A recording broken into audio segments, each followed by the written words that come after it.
அனைவரையும் திகைக்க வைக்கின்ற பிரமிப்பூட்டுகின்ற ஒதுக்கீடுகள் முதலீடுகள் செய்து 36 லட்சம் பேருக்கு வேலைவாய்ப்பினை வழங்குகின்ற வகையில் அமைச்சர் தங்கம் தென்னரசு அவர்கள் தமிழ்நாடு அரசினுடைய நிதிநிலை அறிக்கையை இப்பொழுது அறிவித்துக் கொண்டிருக்கிறார். இந்த நிதிநிலை அறிக்கை அனைத்து தரப்பினரையும் கவருவதாகவும்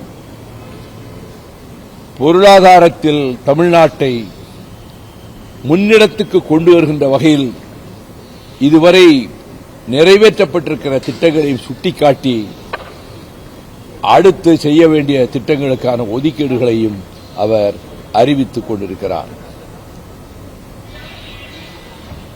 மிக முக்கியமாக நான் உங்களை சந்திக்க விரும்பியதற்கு காரணம், எந்த ஸ்டெர்லைட் நாசகார நச்சாலை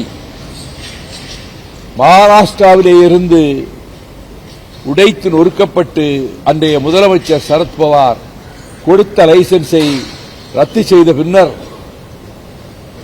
கோவாவிலோ குஜராத்திலோ உள்ளே நுழைய முடியாமல் திணறி இங்கே தமிழ்நாட்டின் தலையிலே கொண்டு வந்து அதை திணித்தார் வேதாந்தா குழுமத்தின் தலைவர் அனில் அகர்வால். அதை தொடக்க நாளிலே இருந்து எதிர்த்து போராடி ஒரு 6 முறை உண்ணாவிரத போராட்டம், ஒரு நடைபயணம், ஒரு முற்றுகை போராட்டம் எல்லாம் நடத்தி பின்னர் உயர்நீதிமன்றத்திலே ரிட் மனு தாக்கல் செய்து சென்னை உயர்நீதிமன்றம் ஸ்டெர்லைட் ஆலை மூட தீர்ப்பளித்த போது அவர்கள் உச்சநீதிமன்றத்திலே தடையாணை பெற்று ஆலையை தொடர்ந்தார்கள். தொடர்ந்து 33 வாய்தாக்களுக்கு நானும் வழக்கறிஞர் தேவதாஸ் அவர்களும் சென்று உச்சநீதிமன்றத்தினுடைய அமர்வில் பிரதானமான காரணங்களை வரிசைப்படுத்தி நிச்சயம் வெற்றி கிடைத்துவிடும் என்ற நிலையில், ஆனால் நீதிமன்றம் ஸ்டெர்லைட்டை இயங்குவதற்கான தீர்ப்பை கொடுத்தது.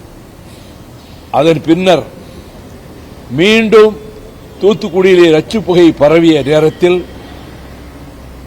ஆலையை மூடுமாறு அன்றைய முதலமைச்சர் ஆணையிட்டார். அதை எதிர்த்தும் உச்சநீதிமன்றத்திற்கு சென்று தடையாணை பெற்றது வேதாந்தா நிறுவனம்.